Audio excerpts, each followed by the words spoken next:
Muy buenas tardes, amigos cibernautas de Belén Digital. Gracias por estar en nuestro programa Realidades esta tarde.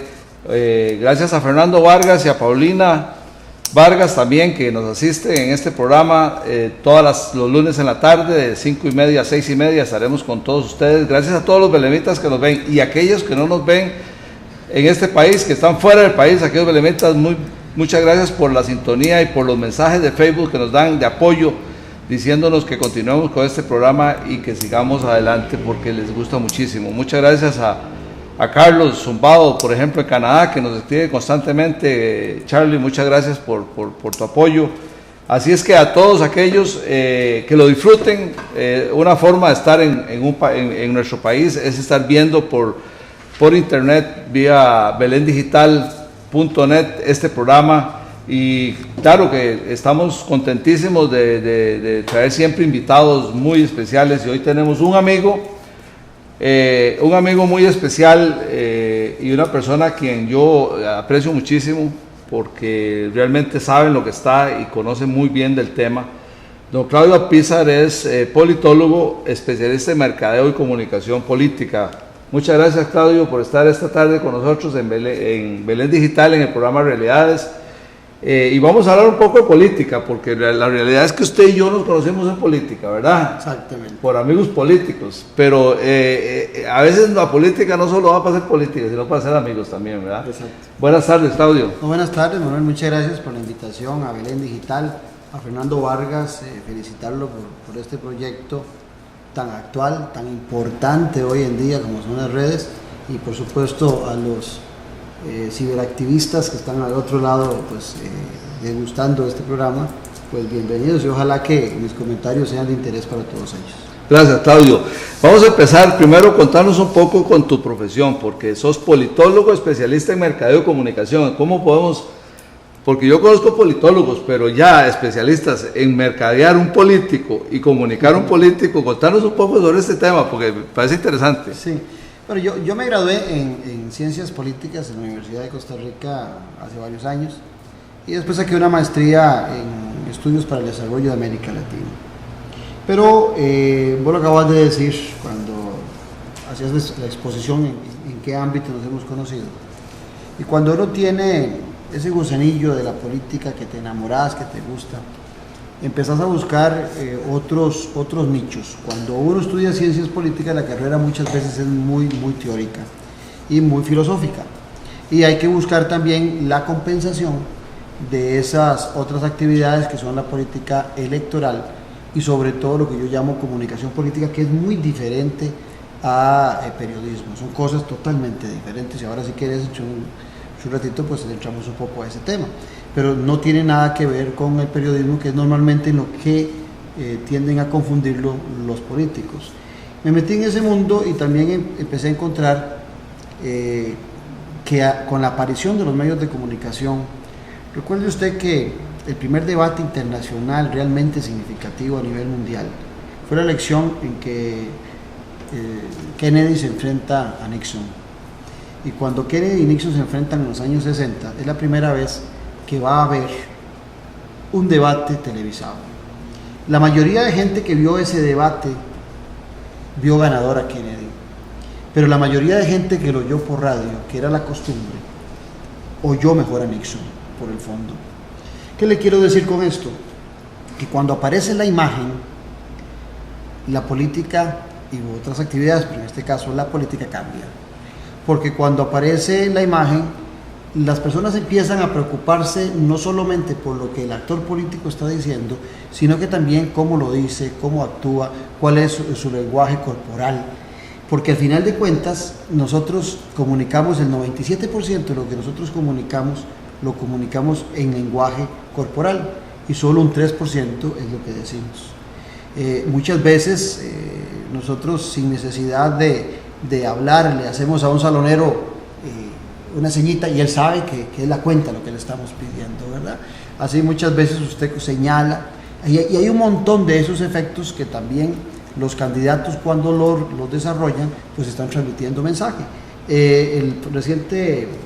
reciente elección pasada en los Estados Unidos entre el presidente Obama y Romney nos mostraron en 3 debates cómo los comportamientos de todo lo que hace el candidato cuando está en un debate son meticulosamente cuidados, porque, vuelvo al tema, somos muy visuales, estamos muy concentrados en lo que están haciendo los actores sociales. Descuidados también, ¿no, Claudio? Porque también Obama en el primer debate se vio bastante mal. Sí, porque ahí lo que es mire que ve que importante lo que está diciendo Fernando. ¿Por qué se vio Obama mal? Tal vez no tanto por lo que dijo, sino por la actitud que estuvo, despectivo, como muy seguro, ¿verdad? Como cuando un equipo de fútbol llega y dicen, este equipillo es chiquitillo, a este le ganamos con facilidad y termina perdiendo, ¿verdad? Igual le pasó a Obama en eso. Y casi se va. Y casi... Subestima al contrincante en ese momento. Claro. Y ese debate, antes de ese debate, Obama tiene una diferencia sustancial con referencia a Romney. Después en los otros dos debates logra recuperar un poquito, pero jamás logró posicionarse como estuvo en el primer debate. Pero ahí se llama lo que el primero golpea más duro, ¿es cierto?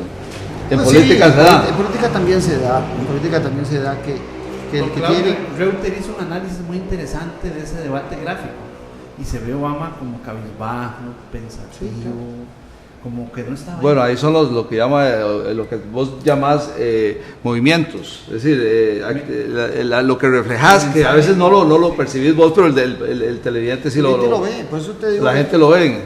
Ahora que estamos aquí por medio de internet, sacando este programa de esta forma tan maravillosa que es ahora todo lo digital.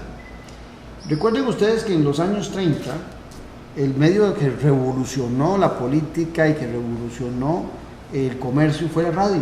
La radio en los años 30 era el internet de hoy en día. Exacto. Recuerde usted que cuando la gente le decía, dígale a Juan allá en Ciudad Negra que en la tarde llega la encomienda, que tenga lista la yegua. Bueno, eso es lo que hoy hacemos nosotros con internet, pero por supuesto que mucho más sofisticado. Completamente. Entonces, ese medio de radio evoluciona. Luego aparece el sonido, ¿verdad?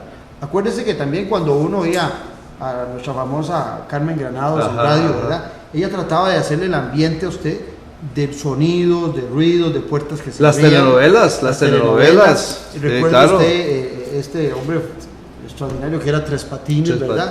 Todo lo que uno se imaginaba alrededor de lo que estaba aconteciendo ahí, porque la radio te obliga a imaginarte. Muchas veces a vos te oyen en radio, y la gente te imagina gordo, chiquitillo, canoso, y después ya ve que Manuel es alto, que tiene un poquito de canas, pero que no es gordo, que es alto, porque uno empieza de acuerdo a la voz a imaginarse.